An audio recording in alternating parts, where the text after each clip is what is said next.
Hello everybody, my name is Susan Gomes and I did my thesis actually on cartoons in the body, namely, I'm not bad, I'm just drawn that way, which is a lovely quote from our favorite cartoon character, Jessica Rabbit. And to include, oh there we go, also to include a male body type, archetype image, I used Johnny Bravo. Whoa mama. So to define cartoons and body perceptions, I wanted to work exclusively with animated shows. So cartoons are described here as a series of images that create motion for a TV show or animated film. While my thesis itself does not include animated stimuli, I had to use single-framed cartoon characters. That is what I wanted to concentrate on specifically.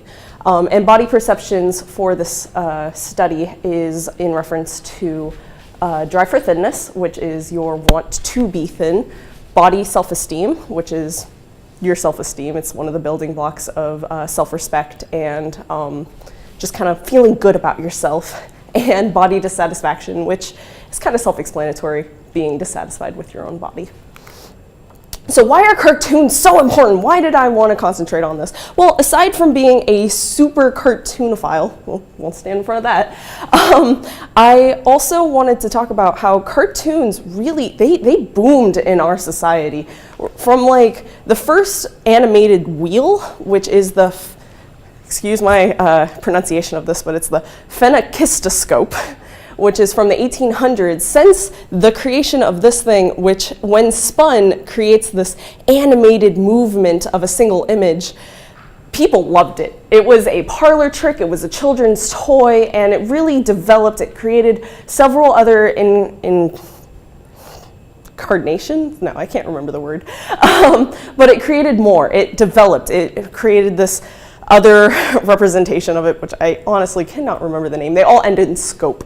And that eventually, with the popularization of the television, was able to be broadcast into the home with some of our favorite animated shorts, such as Steamboat Willie, Felix the Cat, and from there it kind of just developed. Betty Boop was created, and they all developed a certain style, which was namely because TVs were in black and white. It's called the rubber hose method, which is made up of circles and tubes to create body shapes. This also meant emphasizing certain characteristics that would normally be smaller on humans or animals in this case, which are the eyes, mouth, and hands, which is very interesting. But it kept going. The style became very popularized and is still used today. The rubber hose method often is what cartoonists just kind of default to. They default to the rubber hose method.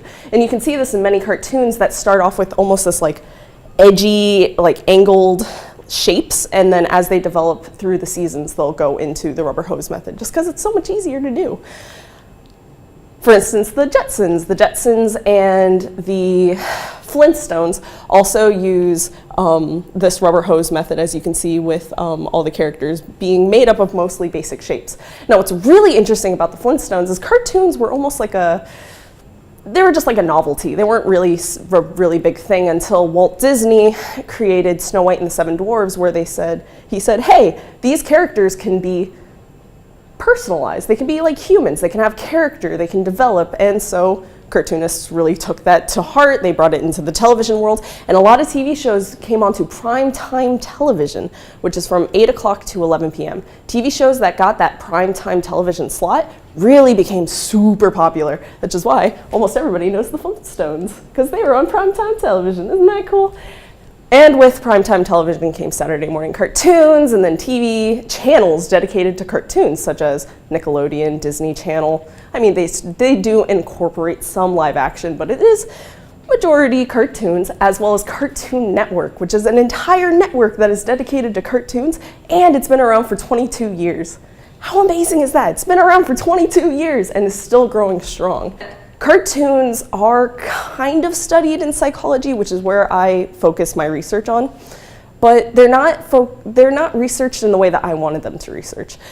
One of the main ways they're researched, SpongeBob was recently analyzed in 2013 on attention spans. So they had students or preschoolers watch SpongeBob and then watch a pro-social TV show such as Curious George. And they found that after watching the TV show, the children performed poorly on attention activities that needed a lot of attention after watching SpongeBob as opposed to Curious George. That was just an interesting thing. It could be for a number of reasons. Some of the fast-paced motion really brings up your hyper tendencies, which can cause some attention issues. As well, Wile E. Coyote from the old Looney Tunes TV shows was also researched on preschoolers, and they found that preschoolers who watched Wile E. Coyote instead of Curious George, they really loved researching Curious George, displayed more violent tendencies when playing with other children, which was just this is interesting. Cartoons clearly have an effect on children, but why hasn't it been researched on body perceptions? Well, this could be because cartoons aren't human, but people still make a lot of connections between cartoons and regular vast media sources. And with us being bombarded by how to lose weight, how to be skinny, gain muscle, and all these magazines, advertisements, TV shows, there is a huge concentration in psychology looking at how body images really affect people's self-esteem, strive for thinness, and just body perceptions of themselves. But we haven't researched it as far as cartoons. And even though we haven't researched it, people already make assumptions about cartoons and body images, such as there's an entire group, huge groups of people dedicated to changing Disney characters into human body proportions. I say human because there's always this slight variation. But they actively go out and change cartoon characters to have more of this human body shape, which is very interesting because they say children are being influenced by these cartoon characters, but there's no research on it, which is interesting. They're just making general assumptions based on media research that has been conducted in the past. As well, Warner Brothers got a huge backlash for their straight-to-DVD movie, Scooby-Doo Franken-Creepy, where our favorite little character, Daphne Blake, who is the pop icon of fashion in the TV show, went from a size 2 to a size 8, which I will mention is under the average size for an American today. And Warner Brothers got this huge backlash because Daphne said it was the worst thing that could happen in her life and it was so bad. And they said this is giving children a negative perception of body image. And Warner Brothers went on to defend themselves saying, it wasn't really about her body image. It was more about her having concentrating on friendships instead of body image. But it still drove that message that size 8 is too big for a popular icon. And they're still receiving backlash from this movie, which is why a lot of people actually haven't heard of this movie, Franken-Creepy. They kept it off the shelves once the backlash happened. Just for a representation, the woman all the way to the size is a size 8. The average human body size is 14, which isn't even displayed here. So that's interesting. As well, The Secret Life of Pets had one major human character and also received plenty of backlash from online communities by saying her waist was too skinny and impressionable males and female children would have a negative view of themselves because her head was the same size as her waist, which a lot of cartoon characters actually have this proportion. But people were very angry about this one in particular, having a lot of parents leave the theater that they were watching the movie in. It's interesting. Who heard of this backlash? No one? It was weird, right? I heard about it. I go on the weird sites. So I wanted to research, do cartoon characters have an influence on people's body perceptions of themselves? Does it actually make us believe that we are less, or rather that we are not going to the societal standards? Are we pressured by society? And my hypothesis was that characters with exaggerated body images would cause people to feel less satisfied with their own body shape. And the way I did this is by having 95 participants. There were 114 that were usable. However, because of the non-binary group not having enough variety, I was unable to use them. In the future, I would love to use them. That is a great way to study. 50 of these participants were new college students. The other 45 were from Reddit sample size, which is a beautiful place, and if you aren't graduating this year, you should definitely use them. And 70 of the participants were female, which is also, New College has a lot of female students as opposed to male and non-binary. And the mean age was 22, with minimum being 18 and maximum being 57. My research setup was to take scales that were already made, the Drive for Thinness scale, the Body Dissatisfaction scale, and Self-Esteem scale, divide it in two, so it is a group setup of questions A and group setup of questions B. Participants were randomly distributed into either a pretest of A or a pretest of B.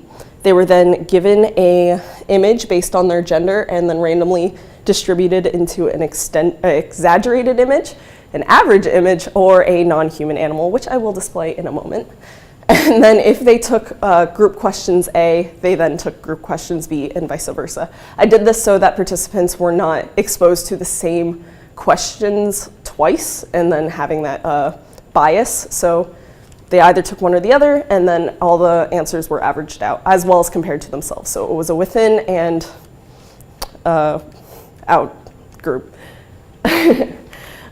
These are the images. This is the exaggerated body image, which were the shapes and sizes were taken from Jessica Rabbit from Who Framed Roger Rabbit, and Johnny Bravo from Johnny Bravo, which is a cartoon character from Cartoon Network. And then these were the average body shapes, which were taken from the US Census. And this is the non-human animal. Love this guy.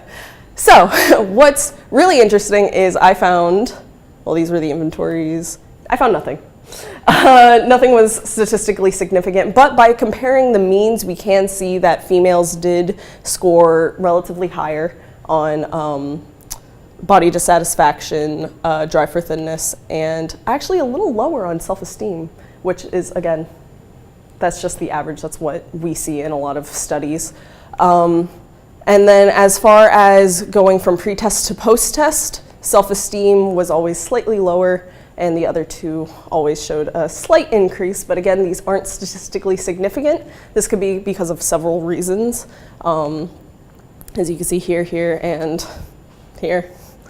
It just happens. So there are many reasons why this could have occurred. One of the reasons is because my participants were relatively old. Because they are older people, they tend to not be as influenced by cartoons. Potentially, these aren't exact. I can't say precisely why.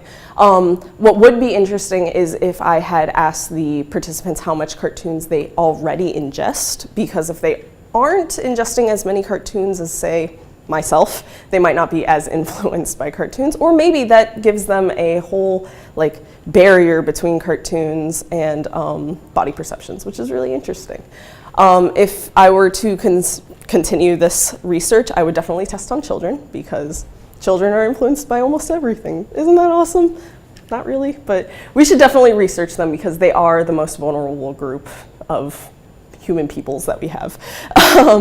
As well, like I said, just checking out how many cartoons people ingest could show some interesting results. Maybe it's like a bell curve, maybe it's just like whoop, or maybe it's whoop. But yeah, sorry I had to speed through that last part. I got the 10-minute warning. But any questions, comments, concerns? Yes, please.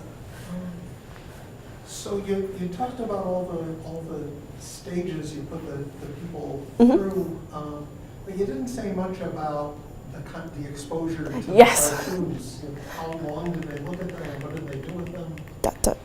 Okay, so I'm sorry. I also forgot that in my back. But participants were exposed to the cartoon images for 3 minutes and asked to write a story about the character. So they were able to look at the characters and then write whatever they wanted. Most stories involving the characters happened at the beach, and that was pretty much it. A lot of people just really considered these characters to be beach-dwelling people, and not many people concentrated on the body images themselves in the narratives. However, the male character for the exaggerated condition, sometimes people said he was swole, which is a description of being like strong or exercising often, and one participant had confused the male average condition as a female character, which is perfectly fine. It was just interesting. They called her Cheryl, which was nice. Yes? I don't think you would have tested for it, but did you find any research about how body shapes would have changed over time? I did not, and this question was asked at my back. If I also were to continue this, it would be very interesting. It would be very interesting to also look at the average body shape of Americans and the healthy body shape of Americans, where having someone of certain height with a certain body mass index would be shown, and then also an exaggerated, so having those three conditions. And also looking at how it has changed, because it has changed. Body sizes have vastly varied from the 1990s to 2017. So yes, I was asked that. I did not look into it, but I will if I continue this research, which I think someone should. Why not me? Any other questions? No? All right. Yeah. Oh. No, I was no. just thinking in terms of, Yes. just in terms of the directions for future research. Mm-hmm. Wonder if you've thought about, on one hand, varying the sort of presentation, because you might imagine that a character who appears in a story, in a series, is going to affect people differently, and also the nature of the characters. The characters otherwise positively portrayed, otherwise negatively portrayed. Yes. I definitely did do some research on real life TV shows, with most characters with larger bodies being considered for comedic effect, like their body weight was for comedy and not for them just existing. And I did find some really interesting research on that, and this did influence the workplace in real life situations, and I would definitely love to look into that as well with cartoons, because cartoons are amazing, and we do have a lot of TV shows nowadays that are incorporating more diverse body shapes and body sizes, such as Steven Universe, which is a very popular TV show on Cartoon Network, and it has a variety of body shapes. But yes, I would love to research that. Anything else? All right, good, thank you. Oof.